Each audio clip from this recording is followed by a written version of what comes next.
పాలానికి చెందినటువంటి వ్యక్తి, అలాగే మరొకరు సత్యనపల్లిలో సురహ తప్పి గుండెపోటుతో మరణించడం జరిగింది. ఈ చీలి సింగయ్య మాత్రం యాక్సిడెంట్ జరిగి మరణించాడనేది ఆ రోజునే సూపరింటెండెంట్ ఆఫ్ పోలీస్ చాలా క్లియర్గా ఒక స్టేట్మెంట్ ఇచ్చారు. అదేంటంటే, దీనిలో సింగయ్య మరణానికి ప్రధానమైనటువంటి కారణం ఏంటంటే, జగన్మోహన్ రెడ్డి గారు ప్రయాణిస్తున్నటువంటి వెహికల్ తగలేదు, కాన్వాయ్లో ఉన్నటువంటి వెహికల్స్ కూడా తగలేదు. కాన్వాయ్ మీన్స్ జగన్మోహన్ రెడ్డి గారికి ఎలవ్ చేసినటువంటి 2 వెహికల్స్ 3 వెహికల్స్, కాన్వాయ్ని అనుసరిస్తున్నటువంటి ముందు వెహికల్ నెంబర్ కూడా చెప్పారు. ఆయన తగిలి పడిపోయాడు అనే విషయాన్ని ఆయన చెప్పడం జరిగింది. ఆ తర్వాత ఆయన మరణించిన తర్వాత ఆయన పోస్ట్ మార్టం కూడా చేసే సమయంలో కూడా నేను అక్కడికి వెళ్ళాను. పోలీసు యంత్రాంగం అంతా కూడా ఏదో ఒక విధంగా దీన్ని వివాదం చేయాలి అనేటువంటి ఉద్దేశంతో వాళ్ళు ప్రయత్నం చేశారు.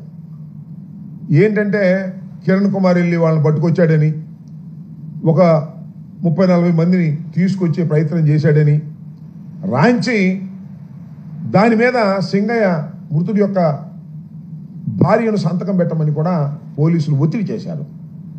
అప్పుడు కిరణ్ కుమార్, అక్కడ మా ఇన్ఛార్జ్ కిరణ్ కుమార్, అదేవిధంగా కోటేశ్వరరావు జడ్పీటీసీ వాళ్ళు అడ్డం తిరిగి వీళ్ళు చెప్పింది మీరు రాసుకోండి అని చెప్తే, అప్పుడు గత్యంతరం లేని పరిస్థితుల్లో వీళ్ళు చెప్పింది రాసుకున్నారు తప్ప, లేకపోతే ప్రీ ప్లాన్డ్గా రాసుకొచ్చారు. ఎందుకని రాసుకొచ్చారంటే, పైనుంచి మాకు ఆదేశాలు ఉన్నాయని చెప్పారు. ఆ తర్వాత నేను వెళ్ళి కూడా వాళ్ళకి చెప్పాను, మీరు ఏమి చెప్పాలనుకుంటున్నారో అది వాళ్ళు రాసిన దాన్ని చదువుకొని మీరు సంతకం పెట్టమన్న తర్వాత ఆ చీలి సింగయ్య గారి భార్య, వారి బంధువులు కూడా చదువుకొని వారు చెప్పిందే రాసి ఇచ్చారు. లేకపోతే దానిలోనే ఎవరో ఒకరిని పెట్టాలనేటువంటి కుట్ర అప్పుడే ప్రారంభమైందని ఈ సందర్భంగా నేను చెప్పదలుచుకున్నాను. ఆ తర్వాత నాకు చాలా చిత్రం ఏంటంటే, దీన్ని పెద్ద రాజకీయం చేయాలనే ప్రయత్నం చేస్తున్నారు. ఇవాళ అసలు ఇన్వెస్టిగేషన్ అథారిటీ అనేది పోలీస్ డిపార్ట్మెంట్ లాగా లేదు. ఆంధ్రజ్యోతి, ఈనాడు వాళ్లే ఇన్వెస్టిగేషన్ అథారిటీ, వాళ్లే కేసు ఇన్వెస్టిగేషన్ చేస్తున్నారు. సింగయ్యను బలి తీసుకున్న జగన్ వాహనం, నాకు అర్థం కాలేదు. ఇది అన్ యాక్సిడెంట్. ఆయన చనిపోయిన మాట వాస్తవం, పోస్ట్ మార్టం చేశారు, యాక్సిడెంట్ జరిగింది. ఏ బండి కింద పడ్డాడో అంటే ఎస్పీ గారు చెప్పాడు, పలానా బండి కింద పడ్డాడు అని, పలానా బండి కొట్టింది అని చెప్పారు. మరి బలి ఏంటి? ఇంటెన్షనల్గా చేసేది బలి. ప్రమాదం బలి ఎట్ట అవుతుంది? ఇంతకుముందు జరగలేదా ప్రమాదాలు? చంద్రబాబు నాయుడు గారు కాన్వాయ్లో జరగలేదా ప్రమాదాలు? చంద్రబాబు నాయుడు మీటింగ్లు పెడితే జరగలేదా ప్రమాదాలు? ఈనాళ్ళు ఆ వార్త. ఇది కూడా అంతే, జగన్ వాహనానికి సింగయ్య బలి అంట. ఏంటి మాట నాకు అర్థం కాల. ఎందుకంత అంటే జగన్మోహన్ రెడ్డి గారి వ్యక్తిత్వాన్ని హననం చెయ్యాలి అనేటువంటి ప్రయత్నం. నేను ఒకే ఒక విషయాన్ని చాలా స్పష్టంగా చెప్పదలుచుకున్నాను.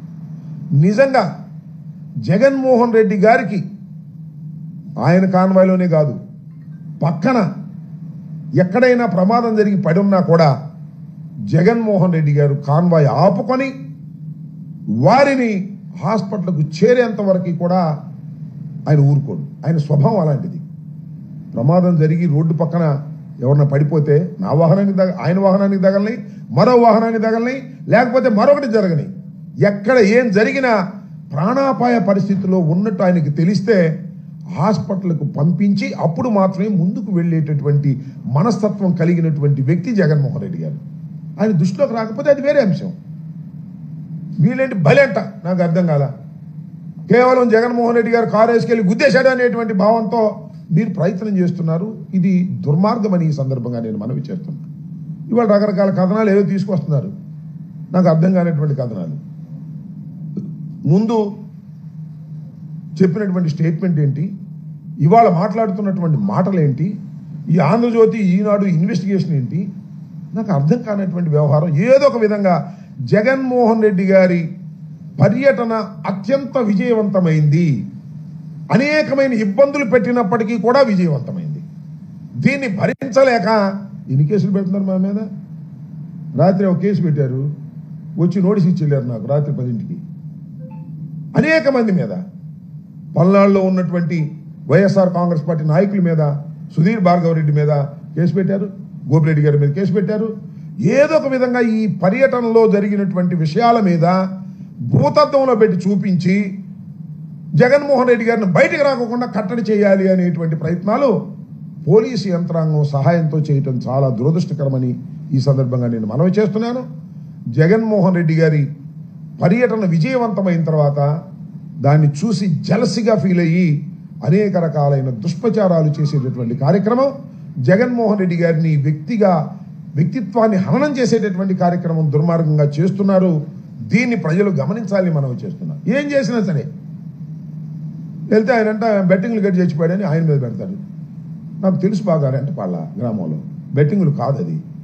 ఈ రకంగా దుష్ప్రచారం, జగన్మోహన్ రెడ్డి గారి ప్రచారం, జగన్మోహన్ రెడ్డి గారి పర్యటన బ్రహ్మాండంగా ఊహకందని విధంగా జరిగితే దాన్ని భరించలేక ఈ విధమైన నీచమైన తప్పుడు ప్రచారాలు చేయటం చాలా దురదృష్టకరమని ఈ సందర్భంగా నేను మనవి చేస్తున్నాను. ఇట్ ఈస్ ఎన్ యాక్సిడెంట్ జరిగింది, దురదృష్టకరం.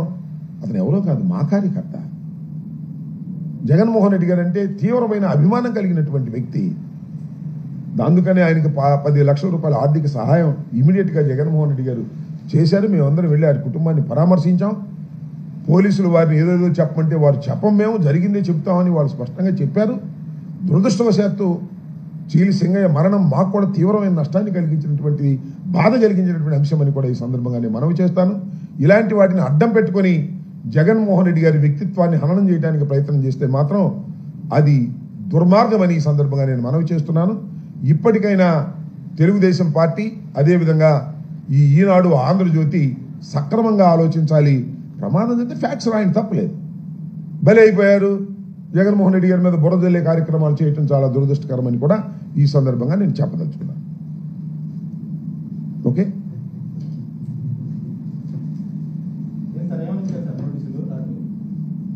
ఏదో కేసు పెట్టామన్నారా, చూపించమంటావా? ఏదో కేసు పెట్టాము, మీరు 14 రోజుల లోపల ఇవో సెక్షన్లు ఉన్నాయి, చదివి వినిపించమంటే వినిపిస్తుంది. అదిగో అక్కడ అట్ట తీసుకురా, ఎవరున్నారు అక్కడ? ఆనంద్ దాని మీద కట్టలు తీసినప్పుడు రాత్రి ఇప్పుడు మా మీద ఏ రకమైన కేసులు పెడుతున్నారంటే, అక్కడ ఎర్ర కట్టలు ఉంటుంది తీసుకురా, టేబుల్ మీద 2 ఉంటాయి తీసుకురా పైన. మా మీద ఏదో చాలా కేసులు పెట్టారన్నారు, ఎన్ని కేసులు పెట్టారో తెలియదు కానీ రాత్రి మాత్రం నాకు కానిస్టేబుల్స్ వచ్చి they have given a notice, Nagarampalem police స్టేషన్లో మీ మీద కేసు రిజిస్టర్ చేశాము. నాకే కాదు చాలామందికి ఇచ్చారు. ఇదిగో నోటీస్. నేను కూడా లీడర్ లాగా అన్ని తయారు చేసుకుంటున్నాం. ఏం చేయాలి మేము? ఈ ప్రభుత్వం వచ్చిన తర్వాత ఇక మేము కేసులు ఎదుర్కొనే కార్యక్రమంలోనే ఉన్నట్టుగా కనిపిస్తూ ఉంది. వాళ్ళు ఇదిగో ఈ కేసు దర్యాప్తు కాలమునందు కానీ కోర్టు నందు కేసు పెండింగ్లో ఉండు సమయంలో కానీ అవసరమైన సందర్భంలో కోర్టు వారు ఎదుట లేదా దర్యాప్తు అధికారి ఎదుట హాజరు కావాలను. మీరు ఈ నోటీసు ముట్టిన 14 దినముల్లో నగరంపాలెం పోలీస్ స్టేషన్ గుంటూరు జిల్లా నందు ఈ దిగువ సంతకం చేసిన అధికారి ఎదుట హాజరై మీ గుర్తింపు తెలుపు పత్రమును దాఖలుపరచవలెను. పైన తెలిపిన ఏ విధమైన షరతులు మీరు ఉల్లంఘించిన ఎడల కోర్టు వారి అనుమతితో మిమ్మల్ని అరెస్ట్ చేస్తాం. కోర్టు వారి అనుమతి తీసుకుని అరెస్ట్ చేస్తామన్నారు. ఈ సెక్షన్లు కూడా చెప్తాను. The crime number 227/25 Nagarampalem police station under section 223, 226 clause 2, 189 clause 2 read with 190 BNS 32 police act. దీని మీద మరి నా మీద ఇంకా మరి ఎవరెవరి మీద కేసులు రిజిస్టర్ చేశారో తెలియదు. చేసి రాత్రి నోటీస్ ఇచ్చి వెళ్ళారు. ఇంకా కూడా ఈ పర్యటన సందర్భంగా అనేక మంది వైఎస్ఆర్ కాంగ్రెస్ పార్టీ నాయకుల మీద కేసులు రిజిస్టర్ చేసినట్టుగా గుంటూరులోను అదేవిధంగా పల్నాడులోను జగన్మోహన్ రెడ్డి గారు ఏ ప్రాంతం మీదుగా అయితే వెళ్ళారో ఆ ప్రాంతంలో ఉన్నటువంటి వైఎస్ఆర్ కాంగ్రెస్ పార్టీ నాయకుల మీద, కార్యకర్తల మీద పెద్ద ఎత్తున కేసులు రిజిస్టర్ చేసి మమ్మల్ని ఇబ్బంది పెట్టాలనేటువంటి ప్రయత్నం చేస్తున్నారు. నిజానికి చాలామంది ఏంటండి ఈ కేసులని ఐపీఎస్ అధికారులు కూడా ఎన్ని ఫాల్స్ కేసెస్ కదా అనేటువంటి భావన చాలామంది ఐపీఎస్ అధికారులు కూడా ఉంది. కానీ కొంతమంది ఐపీఎస్ అధికారులు మాత్రం మన లోకేష్ గారి ఆఫీస్ నుంచి టచ్లో ఉంటున్నారు. దానిలో మన గుంటూరు జిల్లాకు సంబంధించినటువంటి ఐపీఎస్ ఆఫీసర్ గారు ఐజీ గారు సర్వశ్రేష్ఠ త్రిపాఠి గారు ఆయన ప్రత్యేకంగా వైఎస్ఆర్ కాంగ్రెస్ పార్టీ నాయకుల మీద ఫాల్స్ కేసెస్ పెట్టి ఏ విధంగా అయితే వైఎస్ఆర్ కాంగ్రెస్ పార్టీని అణచాలి అనేటువంటి డ్యూటీని ఆయన చేస్తున్నాడు. ఆయన డ్యూటీ ఏం చేయాలి? లా అండ్ ఆర్డర్ కాపాడాలి. ఎక్కడైతే చట్టం ఫెయిల్ అవుతుందో అక్కడికి వెళ్ళి ప్రయత్నం చేయాలి. ఆ పనిలో లేడు ఆయన. అంబటి రాంబాబు గారి మీద కేసు పెడదామా, లేకపోతే భార్గవరెడ్డి మీద కేసు పెడదామా, లేకపోతే గోపిరెడ్డి మీద కేసు పెడదామా, అప్పిరెడ్డి మీద కేసు పెడదామా? ఎందుకు అంటున్నాడు ఆయన? లోకేష్ గారి ఆఫీస్ నుంచి ఆయనకి ఫోన్లు వస్తాయి. ఆ డ్యూటీ చేస్తున్నాడు. మేము తప్పు చేస్తే, నేరం చేస్తే కేసులు పెట్టండి, మాకేం అభ్యంతరం లేదు. మమ్మల్ని రాజకీయంగా అనచాలని ప్రయత్నం చేస్తారండి పోలీసులు. నాకు అర్థం కాలేదు. మీరు చేయాల్సింది ఏంటి? ఐజీ కానీ, ఎస్పీ కానీ, డిఐజీ కానీ చేయాల్సింది ఏంటి? ఖచ్చితంగా రాష్ట్రంలో శాంతి భద్రతలు కాపాడాలి. అది కాదు వాళ్ళ పని. రాష్ట్రంలో వైఎస్ఆర్ కాంగ్రెస్ పార్టీని అణచాలి. జగన్మోహన్ రెడ్డి గారిని టూర్ వెళ్ళనీయకూడదు. జగన్మోహన్ రెడ్డి గారి టూర్లో ఏదైనా జరిగితే దాన్ని భూతత్వం పెట్టి చూపించాలి, భయపెట్టాలి. జగన్మోహన్ రెడ్డి గారు టూర్కి వెళ్తే అక్కడ వచ్చిన జనం మీద అందరి మీద కేసులు పెట్టాలి. ఒకసారి కేసులు పెడితే ఇక్కడ రాకుండా పోతారు. అంటే సర్వశ్రేష్ఠ త్రిపాఠి గారు ఐజీ గారు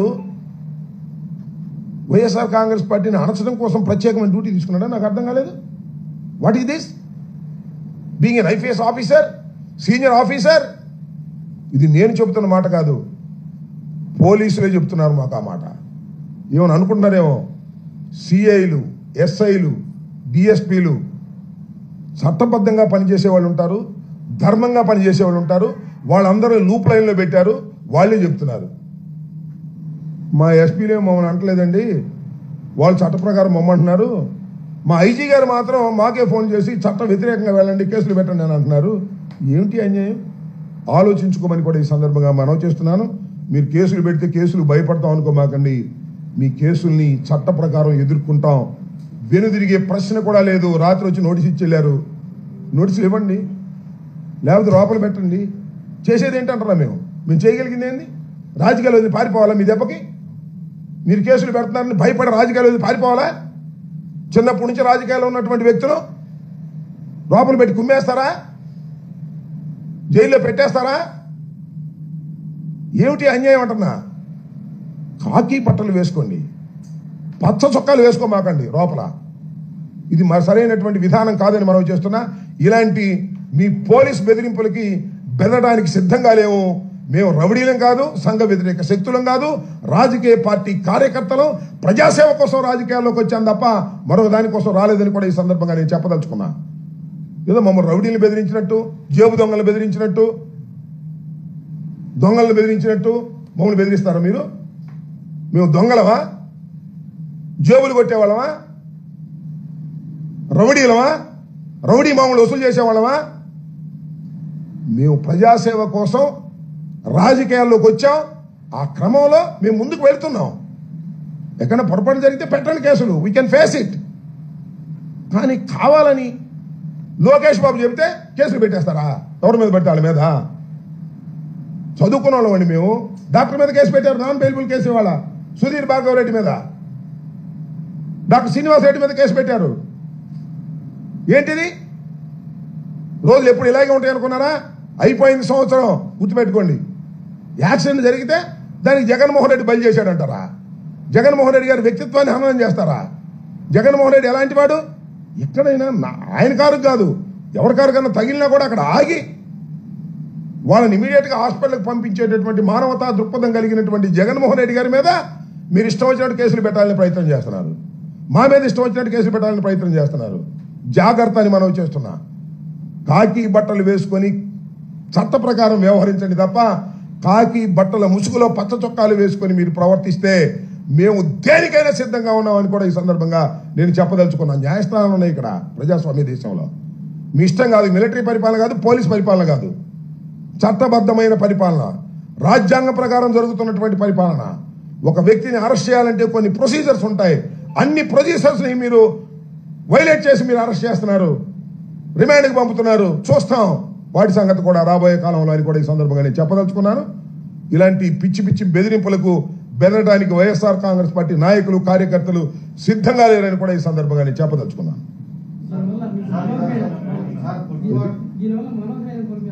ఎవరు మనోధైర్యం కోల్పోరు, మరింత మనోధైర్యాన్ని పెంచుకుంటారు. నేను ఒకటే మనవి చేస్తున్నా, నారా చంద్రబాబు నాయుడు గారిని 53 రోజులు లోపల పెడితే వాళ్ళ అబ్బాయి కక్ష తీర్చుకుంటున్నాడు. అంతేగా మమ్మల్ని లోపల పెడితే మేమెంత కక్ష తీర్చుకోవాలి? ఆలోచించుకో లోకేష్. మీ నాన్నని 53 రోజులు లోపల పెట్టారనే కదా ఇంతమంది లోపల పెడుతున్నావు. నెల తరబడి లోపల ఉంటున్నారు. వాళ్ళ కుటుంబాలన్నీ కక్ష పడితే నీ పరిస్థితి ఏంటో ఆలోచించుకో. మమ్మల్ని కక్ష పెట్టి లోపల పెట్టిస్తావా? మనోధైర్యాన్ని ఈషన్ మాత్రం కూడా కోల్పోయే పని లేదు. మనోధైర్యాన్ని కోల్పోయే వాళ్ళు రాజకీయాల్లోనే ఇవాళ లోకేష్ రెడ్ బుక్ రాజ్యాంగంలో ఉండటానికే వీల్లేని పరిస్థితి. మనోధైర్యంతో ఉన్నవాళ్లే ఇవాళ రాజకీయాల్లో ఉండాలని నిర్ణయించుకున్నాం. మా మనోధైర్యాన్ని కోల్పోము. ఈ క్రమంలో ఈ పోలీసు వారు పచ్చ చొక్కాలు వేసుకొని పరిపాలన చేసే పోలీసులు కొంతమంది, అందరినీ అన్నో, వాళ్ళు చేసే క్రమంలో, మా మీద కేసులు పెట్టే క్రమంలో, మమ్మల్ని అరెస్ట్ చేసే క్రమంలో, మమ్మల్ని హింసించే క్రమంలో ఏమైనా సిద్ధం, దానిలో సందేహం లేదు. నెల రోజులు పెట్టుకుంటారా, సంవత్సరం పెట్టుకుంటారా, జగన్మోహన్ రెడ్డి గారి లాగా 16 నెలలు పెట్టుకుంటారా? జైల్లో పెట్టుకోండి, చూస్తాం సంగతి ఏంటో. జైల్లో ప్రాణాలు పోతాయా? చూస్తాం అది కూడా. ఏంటి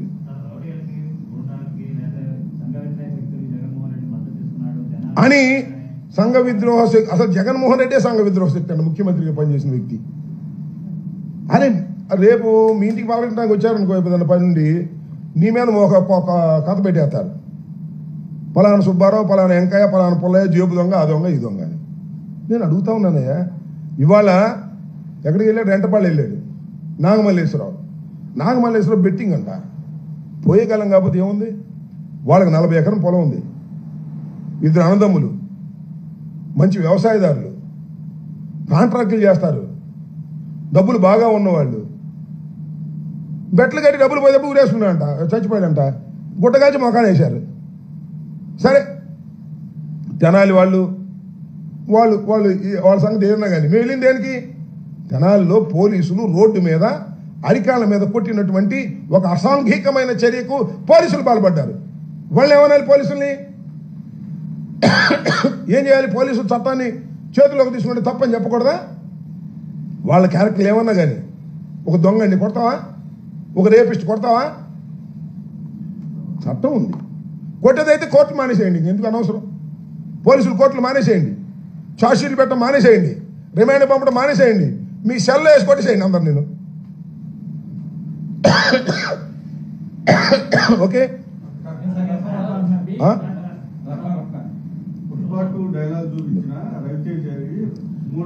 ఏందండి నాకు అర్థం కాలేదు. ఎస్ నేను చెప్తాను. రఫా గురించి మీరు కూడా అడిగేది. మొన్న రేవంత్ రెడ్డి ముందే మాట్లాడాయా? ఎవరు? అల్లు అర్జున్ ఒక సినిమా డైలాగ్ చెప్తానండి అని రేవంత్ రెడ్డి దగ్గర చెప్పాడు. రఫా రఫా రఫా అని చెప్పాడా లేదా? కేసు పెట్టమని అతను. నేను చెప్తాను, నేను చెప్పేది నబ్బా, అది కూడా చెప్తాను. ఒక సినిమా డైలాగ్ని ఒకడెవడో అమాయకుడు కానీ ఇన్మీచుడు కానీ అటు పట్టుకున్నాడయ్యా. అదేమి రైట్ అని నేను అంటలా. అసలు నేను ఇక్కడ ఆలోచించాల్సింది ఏంటంటే, అదేదో ప్రీ ప్లాన్డ్గా పెట్టించామని నేను, జగన్ గారు, లేకపోతే ఆయన పేరేంటి సజ్జల భార్గవ రెడ్డి, మేమే రాసి వాడిని పట్టుకోరా అని చెప్పామని చెప్పించారు. అది చేత ఆ కుర్రోడి చేత భార్గవ రెడ్డి పేరు చెప్పించారు, సుధీర్ భార్గవ రెడ్డి పేరు చెప్పించారు, కావాలని చెప్పించి ఆయన పెట్టారు. మేము చెబుతామండి ఆ పనులు, మేము చేస్తామండి ఆ పనులు. సరే నేను అడుగుతున్నా, ఒక అమాయకుడు, ఇంకో విషయం తెలుసా మీకు? మీ పేరు చెప్పనప్పుడు అందుకే పేరు చెప్తే తేడాలు వస్తున్నాయి. ఏమో తెలుసా? అతను తెలుగుదేశం అన్నారు, తెలుగుదేశం సభ్యత్వం ఉందంట. అంటే తెలుగుదేశంలో సభ్యత్వం ఉన్నవాడే సంవత్సర కాలం పరిపాలన తర్వాత రఫ రఫ రఫ అని పెట్టాడంటే ఏంటి? మీరు ఎక్కడికి పోతున్నారు? మీ ప్రభుత్వం ఒక కుర్రవాడు తెలుగుదేశం సభ్యత్వం ఉండి రఫ రఫ కోసేస్తాం అంటుండే మీ కార్యకర్త అంత తిరగబడ్డాడంటే మీరు ఎక్కడికి పోతున్నారా లోకేష్? ఎక్కడికి పోతున్నారా చంద్రబాబు?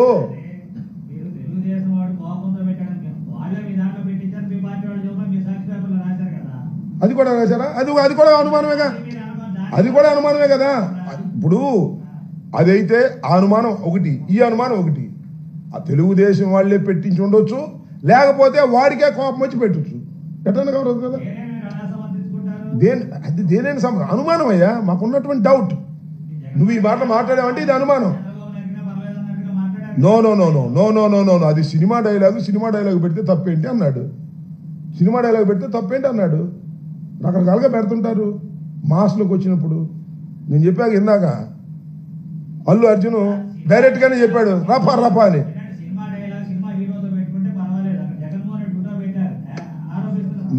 నువ్వు చూడయ్యా, నువ్వు చూడు. బాలకృష్ణ ఫోటోలు పెట్టి, బాలకృష్ణ చంద్రబాబు ఫోటోలు వేసి ఇవన్నీ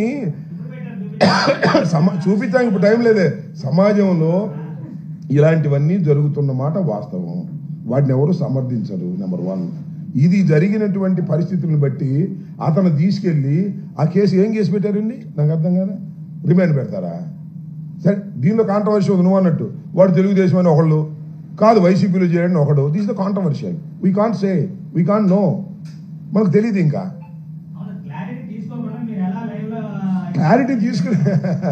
క్లారిటీ తీసుకోవడానికి వాడి పుట్టు పూర్వోత్తరాలు ఆపోటే వచ్చినాయ్యా. ఆ క్లారిటీ ఎక్కడి నుంచి వచ్చింది? పోలీసులు చెప్పండి క్లారిటీ. తెలుగుదేశంలో వాడి సభ్యత్వం ఉందని వచ్చింది. చూసావు నువ్వు? ఇవన్నీ ఔపటిస్టు. ఇవాళ ఏది నమ్మడానికి లేదయ్యా. ఎందుకంటే వాట్సాప్లో 1,90,000 ఇచ్చేస్తున్నాడు. ఏం నమ్ముతాం మనం? దాన్ని ఫిక్స్ చేసుకుంటామా? నారాజు వదిలేమ్మా. చౌదరి లాంటి వ్యక్తి అంటే అయితే ఏంటి చెప్తా ఉన్నారుగా.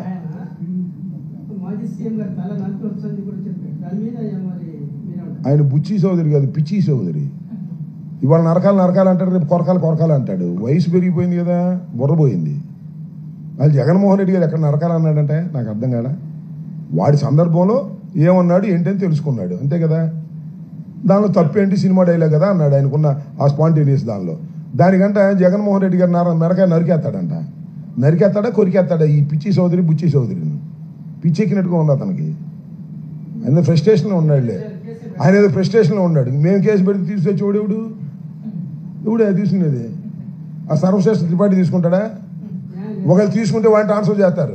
ఎవరన్నా సిన్సియర్గా ఒక ఆఫీసర్ ఉన్నాడు, ఇట్లా నరకాలన్నా తీసుకెళ్ళి ఇచ్చామనుకో, నగరం పాలెంలోనో లేకపోతే ఇంకో చోట మా బోటు ఇచ్చామనుకో, ముందు వాడు ట్రాన్స్ఫర్ చేస్తారు వాడు తీసుకున్నందుకే. ఇట్లా ఉంది వ్యవహారం. మేము కేసులు పెడితే తీసుకునే పరిస్థితి ఉందా ఇవాళ? ఏంటి ఇచ్చినాడికి ఏం దిక్కులేదు. పబ్లిసిటీ సంఘ సార్ ఇచ్చినాడు. 2 ఇచ్చానయా. ఏమయ్యా 2 ఇచ్చా. ఎక్కడా? ఏపేటిది? పట్టాపురం పోలీస్ స్టేషన్లో కిరాక్ ఆర్పీ మీదను సదరు కిరాక్ ఆర్పీ గారి మీద శ్రీ శ్రీ శ్రీ కిరాక్ ఆర్పీ గారి మీద శ్రీ శ్రీ శ్రీ శ్రీ ఆయన పేరేంటి సీమ రాజా మీద 2 కంప్లైంట్స్ ఇచ్చా. బుష్ నా మీద కేసులు పెడుతున్నారు. నా ఎలా నువ్వు ఇస్తావా మా వాళ్ళ మీద కేసులు అని అక్కడ సిఐ గారి కోపం వచ్చి నా మీద కేసు పెట్టాడు. సిఐ గారు వాళ్ళు నగరం పాలెం కాదు, నేను ఇచ్చింది ఇది. నిన్న వచ్చింది నగరం పాలెం. చెప్పాక ఇప్పుడు సెక్షన్లో విషయం ఆ సెక్షన్ చదివితే కానీ తెలియదు. రాత్రి చీకట్లో వచ్చి ఇచ్చారు, చూసుకోవాలి. ఇంకా సెక్షన్ చూడాలి, చూడాలండి. ఇదే 223, 126, 189 ఇవన్నీ ఇచ్చారు, చూసి చెప్తాం. ఇలాగనే కదా. ఇంకోటి అది అరెస్ట్ చేసే సెక్షన్. ఇప్పుడు ప్రస్తుతానికి అరెస్ట్ చేసే సెక్షన్ కాదు కాబట్టి రాత్రి వచ్చి నోటీస్ ఇచ్చారు. ఈ పైన 41 నోటీస్ తీసుకున్నాక రమ్మన్నారులే. ఈ పైన విధించిన షరతులు ఏవైనా మీరు ఉల్లంఘిస్తే కోర్టు వారి పర్మిషన్తో మిమ్మల్ని అరెస్ట్ చేస్తాము అన్నారు. ఎప్పుడు అరెస్ట్ చేయాలని వాళ్ళ కోరిక ఉంది. మేము సిద్ధంగా ఉన్నాము. ఏం చేస్తాం? ఇంకా ఏం శర్మ గారు పారిపోయలేంగా. చెప్పాక ఇంతకుముందు ఏమయ్యా ఇప్పుడు ఈ వయసులో వెళ్ళి ఏ రిసార్ట్లోనో దాక్కుని 1 నెల తర్వాత పట్టుకుని ఇవన్నీ ఎందుకు? వాళ్ళ ప్రభుత్వ హయాంలో కేసులు పెడితే ఏమన్నా వ్యాఖ్యలు చేస్తారు, ఇది దారుణం అని చెప్పేసి అంటున్నారు మాజీ మంత్రి అంబటరాంబాబు. ఆ టైంలోనే ఏమన్నా పల్నాడు ఎస్పీ రవిశంకర్ రోడ్డు మీద కొట్టుకొట్టాడు. నీకు దండం పెడతా, మేము ఇన్ని కేసులు పెట్టామంటే, మేము ఇంతమంది లోపలేసామంటే, ఎవరో కొన్ని కేసులు పెట్టారు. ఇన్ని కేసులు మేము పెట్టామా చెప్పండి? జగన్మోహన్ రెడ్డి గారు, అది కాదు మన ఈయన పేరేంటి, చంద్రబాబు నాయుడు గారు ప్రచారానికి వెళ్తే మేము కేసులు పెట్టామా? కేసులు పెట్టకుండా లేవు. చట్ట ప్రకారం పోలీసులు కేసులు పెట్టారు. ఇన్ని నెలలు ఎవడన్నా ఉన్నాడా చెప్పండి? ఆయన ఎవరో ఉన్నాడు, ఆయన పేరేంటి, వ్యవసాయ శాఖ మంత్రి గారు జైల్లో ఉన్నాడా, హాస్పిటల్లో ఉన్నాడు, బారు ఫైల్స్ అని. ఎన్ని ఇవాళ ఒక ప్లాన్డ్గా కుట్రగా నన్ను అరెస్ట్ చేయడప్పుడే నేను 4-5 నెలల దాకా బయటికి రాకుండా ఉండే కేసులు ఎన్ని పేర్చిన తర్వాత అరెస్ట్ చేస్తారు. నాకు తెలుసు ఆ విషయం. ఎవరు వాయిస్ కేసులు పెట్టిన కొద్దికి పెరిగిద్ది, వాయిస్ కేసులు పెట్టిన కొద్దికి నా వాయిస్ పెరిగిద్ది. అర్థమైందా? నా బాధ, నా ఆవేదన పోలీసు వ్యవస్థ మీద కాదు, పోలీసుల మీద కాదు, పోలీసుల్ని ప్రయోగిస్తున్న ప్రభుత్వ విధానం మీద. ఆ క్రమంలో పోలీసు వారి మీద కూడా మేము కేసులు పెడతాం క్రమం వచ్చినప్పుడు. Police are the toys in the hands of Lokesh. అలా టాయ్స్గా పనిచేసే వాళ్ళు మాత్రమే ఉంటున్నారు, కడమ వాళ్ళని షిఫ్ట్ చేసేస్తారు. కొంతమంది సిన్సియర్ ఐపీఎస్ ఆఫీసర్ ఉన్నారు పాపం, వాళ్ళ మాట సీఏ వినటానికి వీల్లేదు. ఇంతే మన సర్వశ్రేష్ఠ త్రిపాఠి గారు ఒప్పుకోడు. ఆయన దగ్గర నుంచి ఫోన్ వస్తుంది, డిఎస్పీ గారి దగ్గర నుంచి. డిఎస్పీ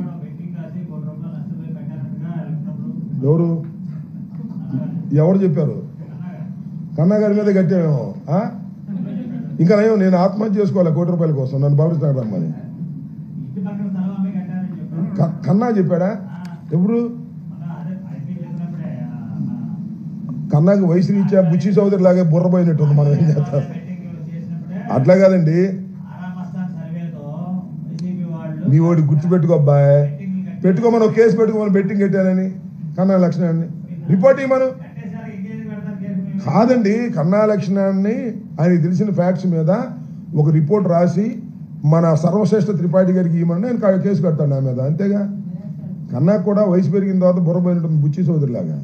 నేను బెట్లు కట్టడం ఏంటి, కోటి పోవటం ఏంటి, ఇంకా ఊరేసుకోకుండా ఉండటం ఏంటి, లేకపోతే మందు దాకుండా ఉండటం ఏంటి, నన్ను పలచరా ఎన్ని కథలు చెప్తారు రేపేదన్నా. ఎన్నో పిచ్చి మాటలు, పిచ్చి కదా. ఇదిగో కన్నా లక్ష్మీనారాయణ గారి గురించి, వాళ్ళ అబ్బాయిల గురించి మాట్లాడదలుచుకుంటే చాలా ఉంది. సందర్భం వచ్చినప్పుడు మాట్లాడతా. ఇంకోసారి కనుక్కో, నేను బెట్ ఎక్కడ కట్టా.